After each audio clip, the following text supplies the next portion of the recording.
In this week's update, we're going to talk a little bit about Sourdough Sidekick's mixing, starter health, and why is it in some auto modes you can't set it to less than 400 grams.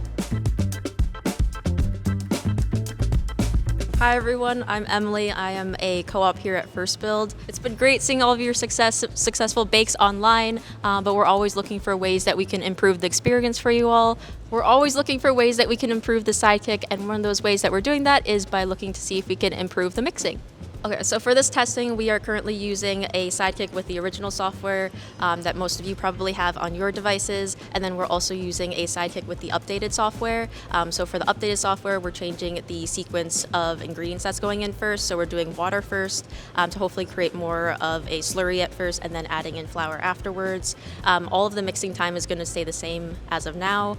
We're going to keep playing around with the different variables and testing each of those individually to try to narrow down what is the best mixing sequence that we can provide in the next software update.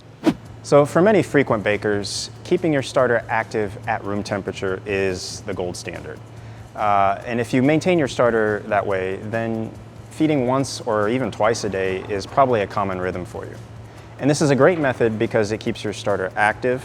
It helps keep your yeast and bacteria in the starter in a happy balance, and ultimately ensures that your starter is ready when you want to bake. If you're familiar with this method, you also know there's a trade-off. Feeding daily means that there's quite a bit of excess starter, what some people call discard. And if you're not using that discard in other recipes like crackers or pancakes, then you know you're probably throwing away that starter and you're wasting flour. So that's one reason that some people keep their starter in the fridge. A refrigerated starter will slow down its activity, slow down its fermentation, which means it'll last a little bit longer. But refrigerated starter also means it has its own trade-off. What that means is you have to take your starter out of the fridge, you have to feed it a couple of times even maybe, and wait until it's happy and active again and predictable in a way that you can bake with it.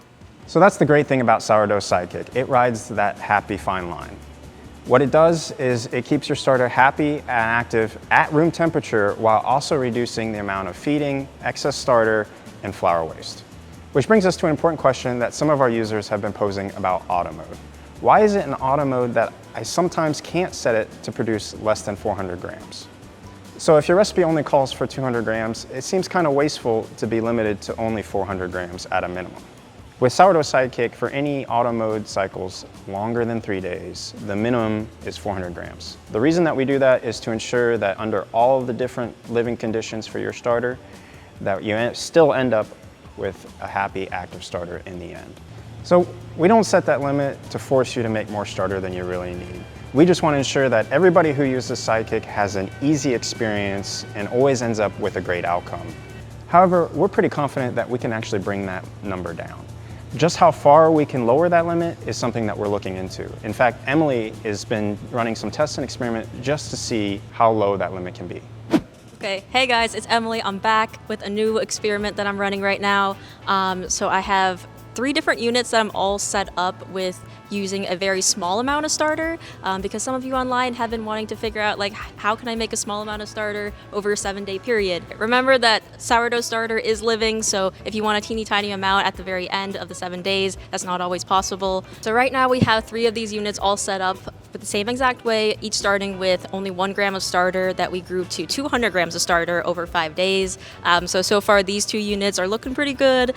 This one on the other hand is not looking too great, so we're still going to be running some experiments to see how far we can push it.